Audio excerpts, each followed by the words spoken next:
लौकता ना कहाँ जाई। अरे वो दो चार को मेहरारू तो लौकती घास करे वाली।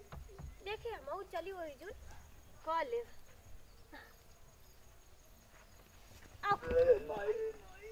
भगवती माई के दिन लौकत ना चोट लाग गई।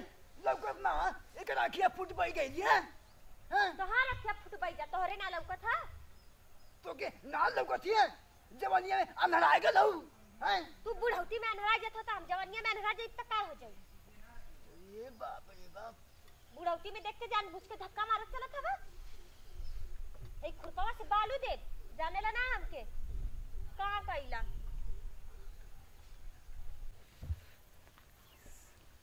ये साला मार तो बड़ी टाप ही हो।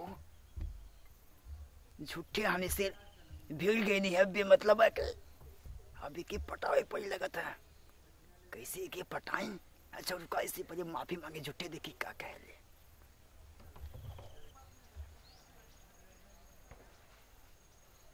सुना सुना सुना अच्छा कौनो बात ना कौनो बात ना हमके माफ कीता हम भुला गलानी है। कहाँ जात हो घास करे करवाइबा का। अच्छा कौनो बात ना नहीं जा हुआ मऊ आवत नहीं घसिए करे। हाँ? अच्छा ठीक है जा जा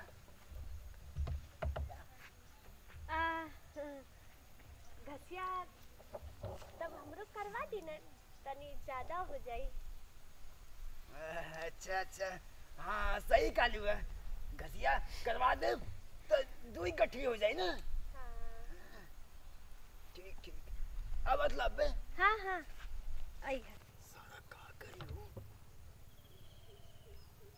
का हम वो होते ही तो क्या पटाई के रात तो क्या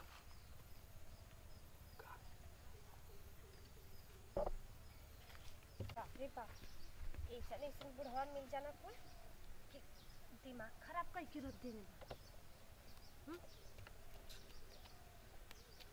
कौनो काम ना रहेला भगवती माई के दे आके मार देला हाथ दुखाए लगत। पनौती आग लगे के डाढ़ा फूके के पनौती हो आई के यहाँ मारत हमारी ना कसवा नहीं तनी मनी घास भूसा करवा दी।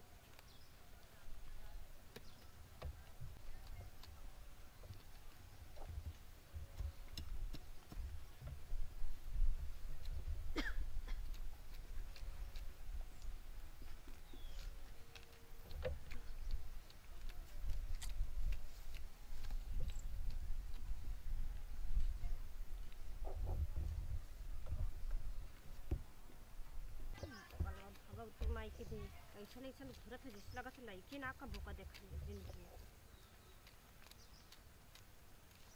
भगवती माई मिल जाइए ना तो यही से बोटिया आउ दे उनके जानना ना।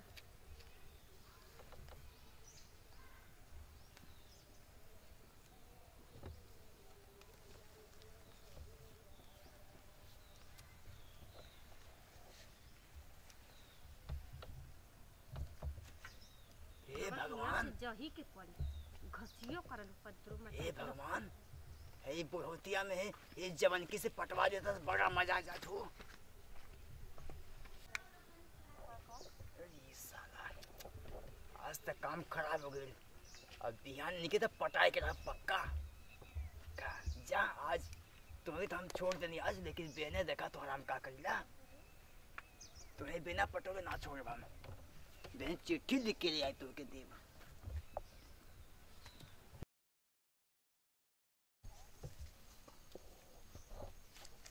भगवती माई दे आज मिल जाए तो उनके बोटियाऊ दे।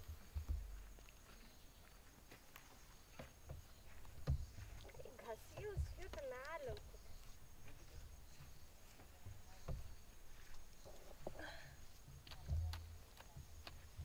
का घास बाई समझो ना आवत। ए भगवान तनी रहम करा इतना ये तक घास देबा न तो कुल गाय भैंस मर जाइए। इना बा कि तनी निक निक बारिश क के आ निक निक घास दी कि एक बार में हिस्से चलौनी तो बोरा भराई जा।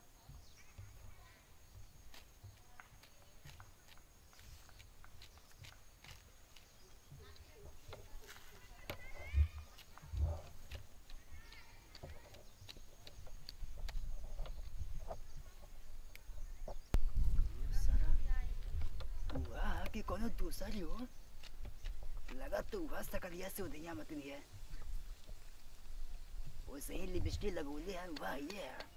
आज तो पटाई इनके आज कैसे न कैसे इनके पटाई जाए आज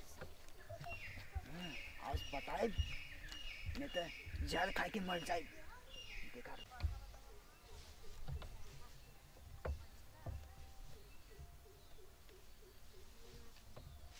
नंबर वाला ले लिया कुछ लिख लिया फोन में बात कर लिया हमसे। अच्छा दोगलौ ठीक कैला जे नंबर दे के गईला। हम तो सोचा थी कि तू थोड़ा बोल भर थोड़ा अच्छा कैला कि नंबर दे के गईला।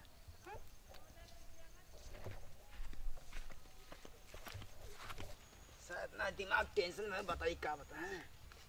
अब पहले फोन ना किले लगा तो सारा काम ना हो पाई हमारा।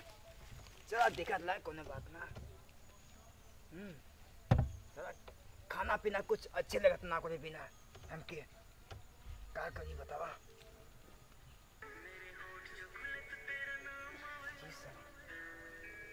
ये लगा तो मलबा फोन के लेकर आओ ये सारा मलबा फोन के लिए नया नंबर है।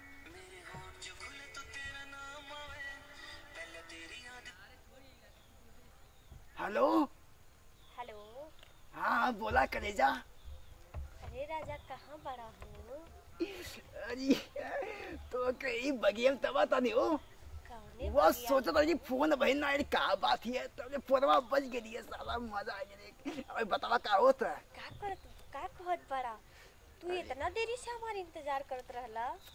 का तुमके बताई 10 दिन से तो के देखा था कि बने फोन ना आयल अच्छा तोरा बिना अच्छा लगते ना साला ना खाना पीना कुछ खाए ना पाओ सुता था नहीं तब तू ही याद बता लू है। अच्छा तू हमसे इतना प्यार करेला जानू मत पूछाओ। तब बतावा ना कहाँ मिले के बा बताएं। अरे हाँ हो जहाँ ना तो घर से करे ओकरे बगलिया में एक बाग है वही एक सरपत है। हाँ वही एक सरपत देखबो ना जुटा में जामल है। अच्छा जुट्टा में हाँ वही में आवाज मिला बहुत बार याद बती हो कलेजा मत अच्छा मऊ तो से मेरे खातिर बहुत बेकरार बानी। अब जल्दी से आ जाना। ठीक है तू कब आओ तो बस 5 मिनट। चल ठीक हम जात लो ठीक है ना। हाँ सुनाए कलेजा। अरे बोला हो केहू के बताइया मत अकेले या चुपचाप। अरे हाँ हो राजा काहे खोल के बताई।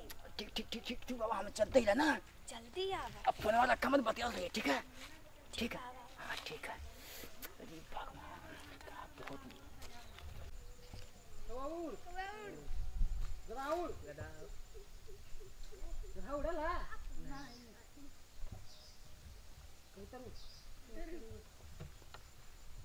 अरे फटाकवा कहत बानी ना देखा कोई नाम घास करे गइल बानी ना एगो बुढ़वा हमार पीछा करत है बहुत दिन से। ठीक आई देखो कोई नंबर ठिकाना है बुढ़वा अच्छा चला कोई मिल के अच्छा हम बतिया भाई ठीक ना हम जाके लावत की अतोनी पीछे से मिल के ओके इतना तरह कोई मर जा कि दोबारा वो नंबर देवल भुला जा। ठीक आने लगी ना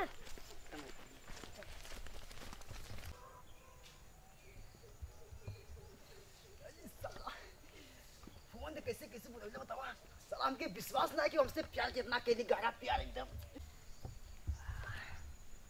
आज तो चपक के सुता गोदी में लेके उनके सुता साला आज मौसम बढ़िया है कहाँ लुकत ना हवा आज ना इनके लेके फरहर हो जाए पूसा में मजा आ जाए आज। चल ठीक है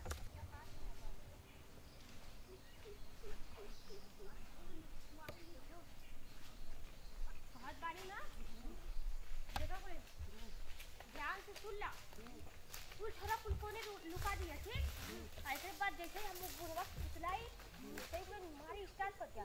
आँख ऊपर मुँह ना तैयार हो जाइए डंडा लेके, ठीक? जा कुछ लुक जा फटाक फटाक। एक मिली यहाँ लुक जा, एक मिली वहाँ लुक जा। एक एक जगह एक एक लोग लुक जा, ठीक? ठीक, हम इंतजार। कहाँ रह गई बुढ़वा, अभी तक ना आई। फोन करी कर, बोलाई बुढ़वा से। हेलो, काहे राजा जी कहाँ रह गईला? काहे इतना लेट हो गई? अच्छा आवत बड़ा, तनी जल्दी आवा ना, बहुत देर से इंतजार करत बानी। हाँ ठीक बा, ठीक।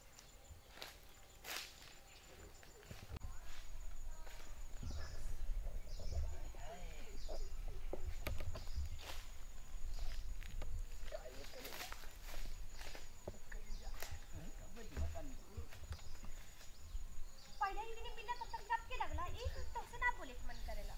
बहुत याद आता है, वो मन करे साला का बताए। ए हमर राजा, हाँ बोला बोला। तू तो हमके बड़ा सुगल लागेला हो। तो आज कहिए से याद बहुत आता नहीं है। हाँ साला तो है दिखले बिना हम रह ही ना पाते नहीं है। तो हमके देखले बिना ना रह पावेला। अरे ना यो। हाँ, तार हमके ना हाय बुर बुर बरवा से बड़ा प्यार बा। अरे हम और तहार जब हम चिट्ठिया फेंक के स्टाइलिया ऐसे भगल का ना, हमके बड़ा घायल कर देला हो। ओके रतिया में इतना बढ़िया से लिखत आली है चिट्ठी। हाँ। सोच सोच के 2-2 घंटा में लग गई। अब तो के साला का बताई हम। ए हमर राजा, हाँ बतावा। हम अखिया तहार मुंह न ताड़ी तोके एगो सरप्राइज देवे खातिर हूँ। अरे इस समनवा हो तई चला पुसवा दे। ना यही जो मुंह न ताड़ी एक बात समझ चले के ना। कोई अखिया मुंह के देता हूँ सरप्राइज। खोली का?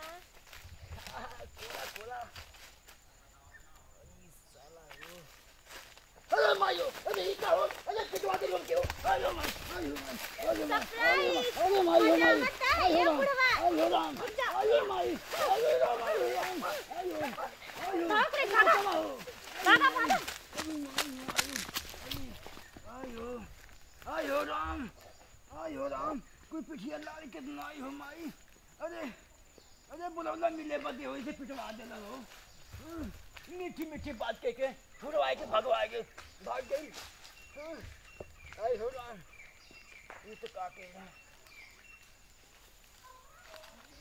अरे बाप रे बाप।